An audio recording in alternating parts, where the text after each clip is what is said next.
life and business legacy on purpose through mindset, branding, marketing, sales, systems, and team so they can make an amazing impact and income and positively affect their communities worldwide. Ensure that you are sharing this show, you're subscribing, and you also are leaving us a review so we can create more amazing content around those areas to help you level up to the next level and also bring amazing guest experts that can share their knowledge and expertise with you so that you can create amazing legacy. All right, let's do it, visionary leaders. Welcome back to another show, the Life School Masterclass show. Let's create legacy. Happy Friday. I can't believe Friday's here, but we all know with the work we do that when you love your work, you don't know what day of the week it is. So here we go. Weekend's almost upon us, and I have another amazing guest and conversation for you today. And today we're going to talk about how do we push through the glass ceiling in our businesses? How do we get on to the other side? How do we scale our businesses so we can make more impact, right? That's really what is the big driver for a lot of us hard-driven entrepreneurs. And my guest today, Shawn Shewchuk, is absolutely an expert in this area, and I am very honored to have him on our show today, all the way from Alberta, Canada. Right, Shawn? Did I get that right? 100%. All right, beautiful. So Canada and New York having the chat today. So Shawn, let's start with an introduction. Give me a few of the most meaningful moments of impact that led you to the work you're doing now. You know, that's a good question. And it's interesting you bring that up. My 12-year-old son asked me that about 2 weeks ago. And when I was 13, this will date me, of course. I had hair back then, just to be clear for those of you watching. I was reading a magazine. The back of the magazine was a little classified ad, and it said something to the effect of, how do you help businesses grow? And the internet didn't exist, at least not in the form it does today. And I asked my parents to write a check, and they did. I think it was about $12 or $13. And it really was basically a version of watered down management consulting. And I read the book 3 times, cover to cover. But I grew up rural. I was a farm kid. You know, who am I going to consult? The cattle down the lane, they don't care. And so that was really what got me started. And I moved from small town to big city right after high school, determined never to be an entrepreneur, and got my first job and realized how truly unemployable I was.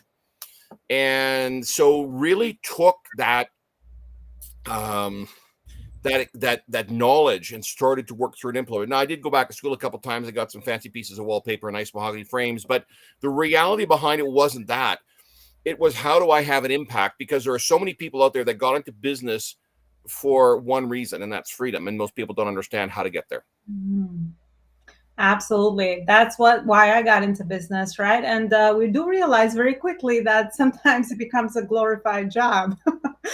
We get into it for freedom, and then obviously we learn and grow through the process, and we understand there's so much more into growing a business. So people that have been there, done that, right, have that experience could definitely give back and really pave the way for us for sure. Mm-hmm. So Shawn, let's go into our topic today. What are some of the biggest pain points that you've seen? Why do people hit a ceiling, and when do they do that in business? You know, it's about head down on the other end in the air. And so we get so busy doing the things that quote unquote need to get done that sometimes we miss out. A lot of times we miss out on those opportunities that come our way. And it doesn't matter where you come from, what your background is, what your business is. Every business is a sales organization. If you want to grow, expand, and scale, first of all, you have to know that you want to do that. You have to be willing to do what it takes. The average person today is not. But the other side of this is you have to know what you should not be doing. If you don't know what you should not be doing, you're not going to grow, expand, and scale. So there's a couple of things I think that are important. One, we want to know where we're going. If you don't know where you're going, how are you going to get there? So let's get really clear on what that looks like. I'm not talking about just setting goals and saying, I want to do X. Yes, we need to have goals or objectives, but there's a right way to do it. And I'm going to give you an example. There's only one reason for goals, and that's growth. If you already know how to do something, it's not a goal. So if you did $100,000 last year and you say next year I'm going to do 100,000, that's not a goal. You know how to do it already. Now, if you say I did $100,000 last year and next year I'm going to do $500,000 or $1 million, that's a goal. And people say, oh, I feel sick to my stomach. Yeah, it's called growth. Okay. A goal should inspire, motivate, and scare you all at the same time. And then once we know where we're going, we take that and we reverse engineer it and we say, okay, 2 years from now, I want to beat $1 million. How do we do this? We we reverse engineer it. We say, okay, what do I have to do every year, every month, every week, every day? And for guys like me with maybe a touch of undiagnosed ADHD, what do I have to do every hour to ensure I get where I want to go? Mm. Ooh, well, that's so important, but it's so crazy how, the synergy. Because I've been having a similar conversation with a lot of people lately about people we don't think big enough. And I love that you said that, because a lot of times we set our goals based on our comfort zone, because then we know somehow we can achieve them, right? But that's not a goal. It's got to stretch us. And I don't think we think big enough as human beings, right? Because we come from our fear and our limits. So I love that you said that you need a vision to move forward towards, right? Otherwise, how do you know what decision you need to make now that's getting you closer to that goal that you set in the very near future? So we do need a vision. Otherwise, we don't know what we're working towards. You need a vision for your life, and you need a vision for your business. So I love that you kind of repeated that in your own very authentic, unique way, and you've seen it through your work, which is most important. Experiences taught you that as well. Um, Yeah, you know something? I've built 44 companies, and the biggest of which was the largest independent management consulting firm on the western side of the North American continent. And the last year I owned it, we did $133 million. And so I'll share this very interestingly with you. One of the challenges, and we're talking about that glass ceiling today, so I'll share this. I ran this company. I built this company. It was my baby. I was investing, everything, sweat, blood, tears. That this was, I had to get there. And I realized I couldn't do it all by myself. But like so many of us, we have that entrepreneur syndrome where if I'm not doing it all myself, if I'm not involved in every email, every phone call, every piece of paper, every whatever it is, it's not done right. And even sometimes when we hire a team, we look over their shoulder and micromanage them. And then if they're not doing it exactly the way we think they should be, we push them aside and we say, oh, I can do it faster myself anyway, so shoot. And the reality of this is we cap our ability to grow, to scale, and to achieve freedom. By the way, freedom is defined in 3 ways. For those of you listening, watching, and engaging, this is really important. Freedom is defined as the ability to do what you want, when you want, and with whom. That's it. And the reason that about 99.9% of you got into business in the first place was freedom. But the challenge is, just because you can go incorporate a company, you can start doing what you're good at. Maybe you're a good consultant or plumber, or graphic designer, whatever it is you're good at, doesn't necessarily mean you're an entrepreneur. Michael E. Gerber, author of E-Myth, says, that just because you can do any of these things doesn't make you an entrepreneur. Most are technicians suffering from an entrepreneurial seizure. If you're just going to go do the same thing you've always done, you're not going to see a different result. More of the same gives you more of the same. So we need to shift and change that. What is it you need to be doing on a daily basis that actually does promote that growth that you need to see? What are you doing to ensure that you're not, mired in the minutia, stuck in the details, and not actually making the progress? Ooh, big stuff. I love that you said that, because I always talk about the structure in our company and ensuring that we're positioning our brand for future growth. And a lot of times, as you said, we get stuck into the positions. I am just a coach. I am just whatever your gift or area of expertise is that you've developed over the years. We position our companies after skills, and skills can come and go, right? But you're an expert at this, because you build, as you said, 44 companies. So my next question for you, Shawn, is, what advice would you have for even online entrepreneurs? How should they position their company? And then my other natural question is, how do you know when one baby is already grown and it's time to go to the second baby, and so on and so forth? Well, so let's do this. You said something really interesting. I want to key in on this if I can. You said some of us say, I'm just a coach, or I'm just a plumber, I'm just. Listen, if you're just asked something, and I'm going to be very blunt, so for those of you watching, put your guard up if this might come a little close to a tender spot. If you're a something, you're a nothing in the marketplace. Okay, so that means you blend into the sea of sameness. So you need to get out of that. When you become the something in your space, your industry, profession, or your vertical, guess what? Hell yeah, exactly. Guess what happens? You jump into something dramatically different. So really start to understand you're not just a coach or a real estate agent or a something, because that just you're nothing. Sorry, guys, but that's the reality. I'm going to share a story with you. A good client of mine was standing top floor in an office tower waiting for the elevator to come up. Someone walked up, standing next to him. They started a conversation. The second gentleman, what do you do? Well, he says, I run this company. He was sharing. And he looks at the guy just walked up and says, what do you do? He says, well, I'm a real estate agent. He goes, well, I was actually thinking about selling my house. Why would I use you? And the real estate agent made the fatal error of saying, because I'm the best. Well, guess what? That particular real estate board has about 35,000 realtors that are members. What do you think the difference is between that one standing next to the elevator and the other 34,900 and some? Nothing. Because they're all saying the same thing. I'm a real estate agent and I'm the best. Big deal. How does that distinguish you? How does it set you aside? How does it elevate your brand? So when you start to understand that every conversation changes the dynamic of what you do, when you start to say, okay, what's my brand? Who am I? A brand is not your website colors or your business card or the logo. A brand is how people see you, perceive you, and it's one of the major reasons they're going to engage with you to do business, no matter if it's you as an individual or a solopreneur, or you've grown an enterprise that's so much more impactful because of its size.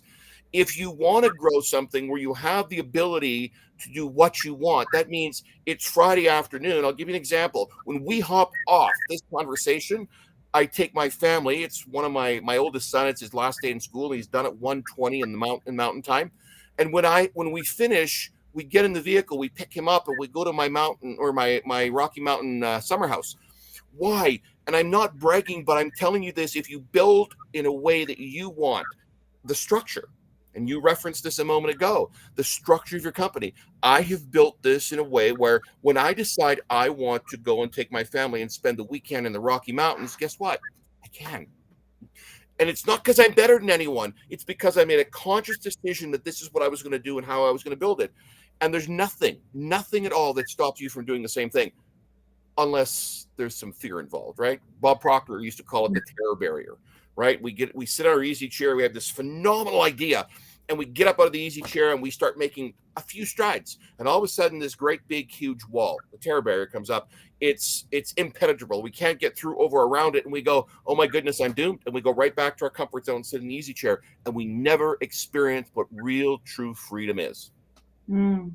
Well, growth is such an important value, because Shawn, I share the same sentiment with you, that I feel that if people understood the gaps between, how to scale and how to grow and how to be the leader and how to stay in the spots and the positions that they're called to stay in based on the natural gifts, talents, and all of that, then everyone would move beyond solopreneurship into entrepreneurship and then into more of the other roles that come after that. So I love that you're also reinforcing the same message here based on your vast experience that you've had over the years.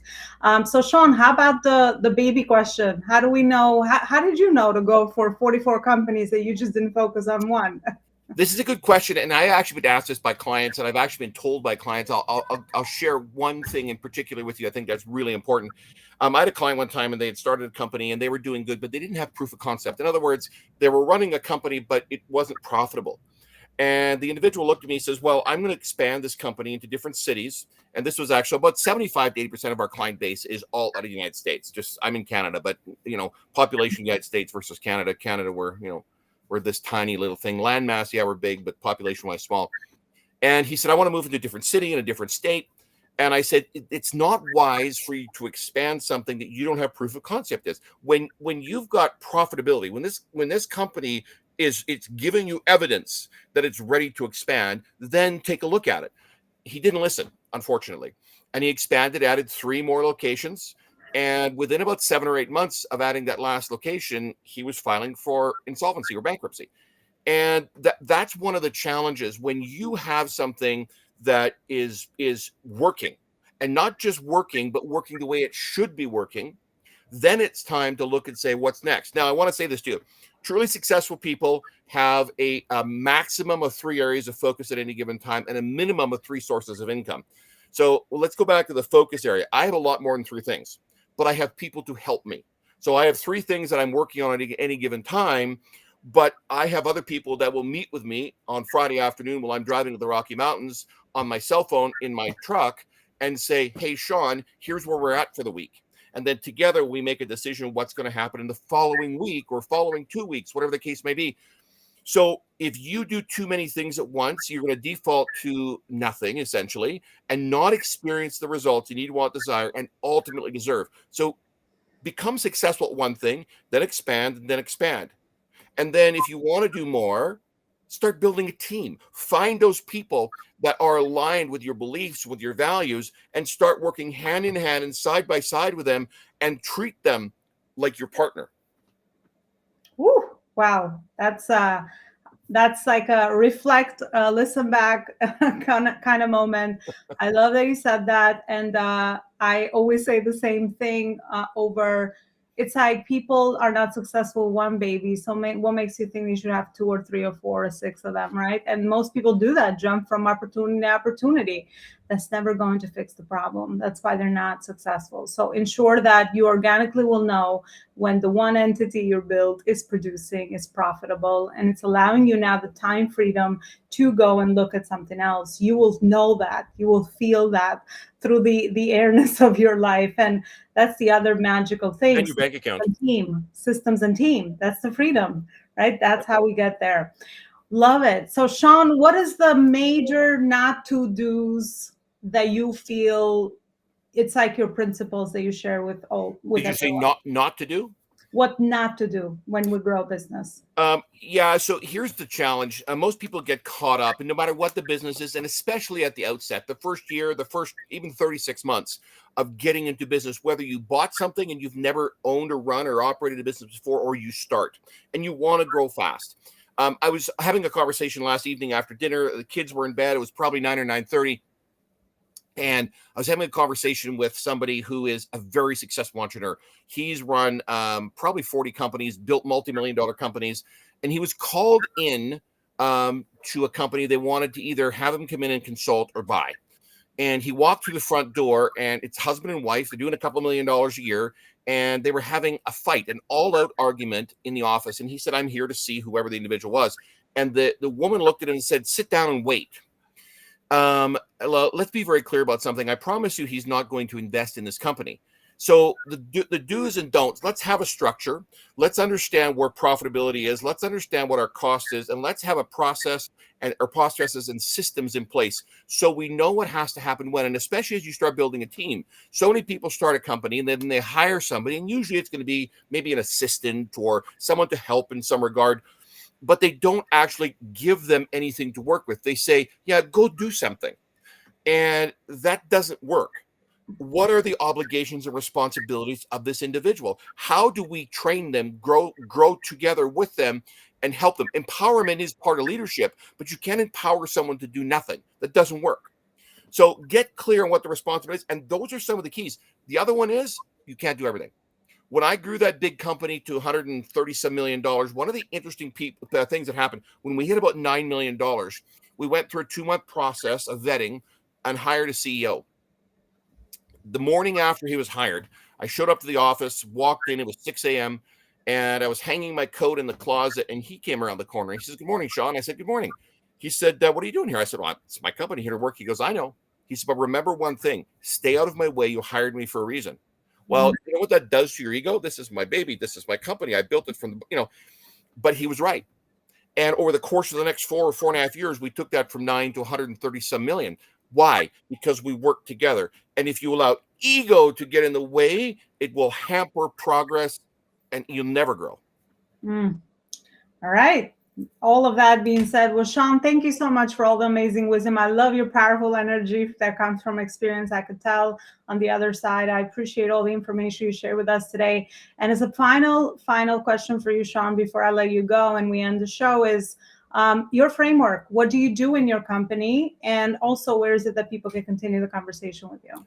Well, that first one's a loaded question. I'll never... How much time do we have?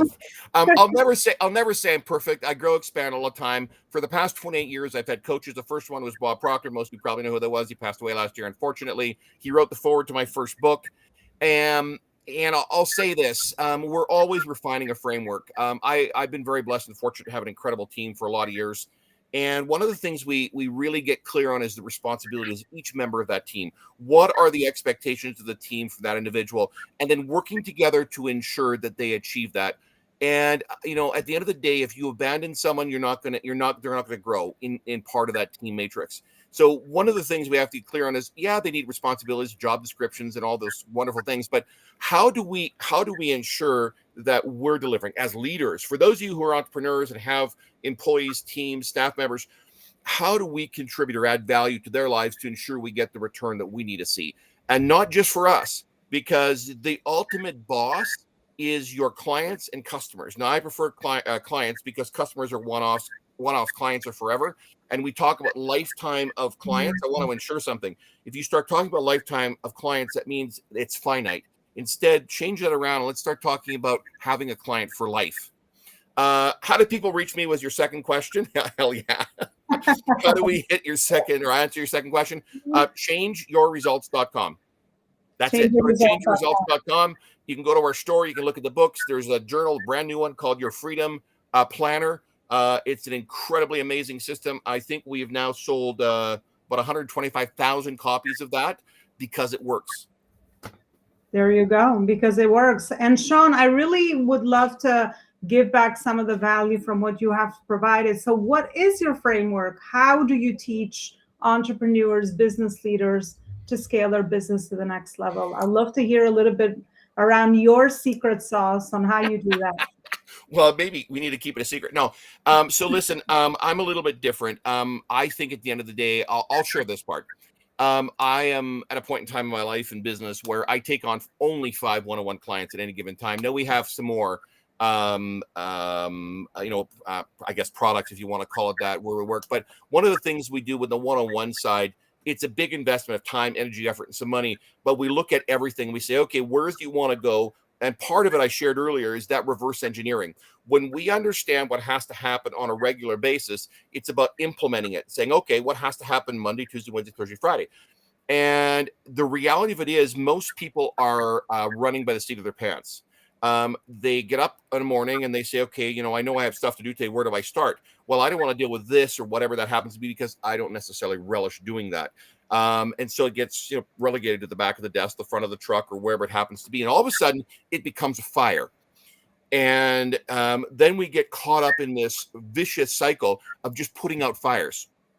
And you don't grow and you don't scale, and your reputation takes a beating. So part of our system, and I mean this, and some entrepreneurs question me on this a lot, especially when I speak from stage, they'll come up to me afterwards. One of the things you want to do is really get clear and time block those things you don't like doing.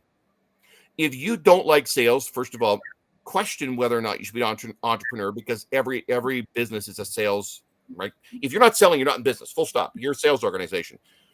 But you need to be doing that.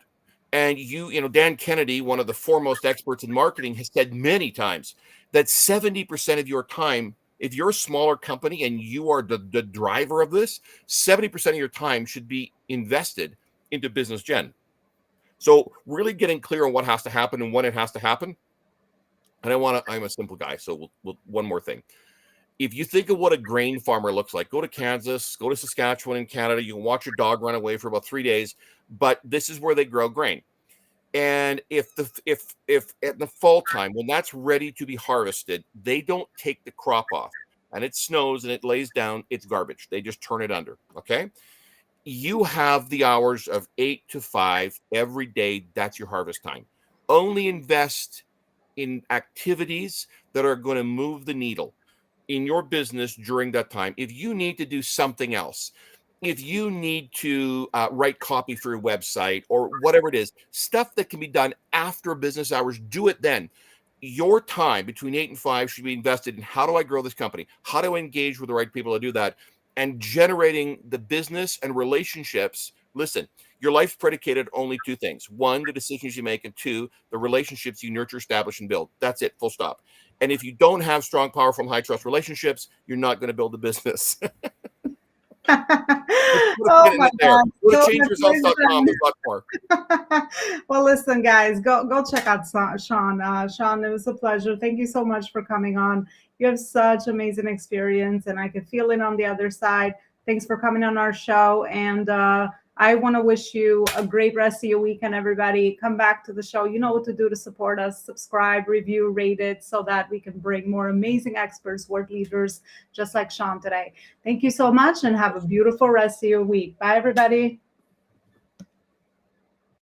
I am offering a free 30-minute discovery strategy business growth call for you in order to help you discover the foundational gaps that you might have between your book publishing, branding, marketing, sales, systems, and team so that you can make more impact and income in your business this year.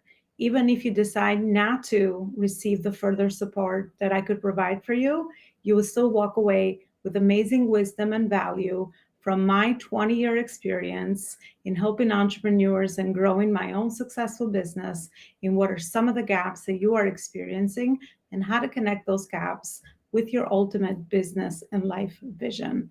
Schedule a call now as my calendar gets booked very fast so that you could take advantage of this 30-minute opportunity to have a personalized chat together.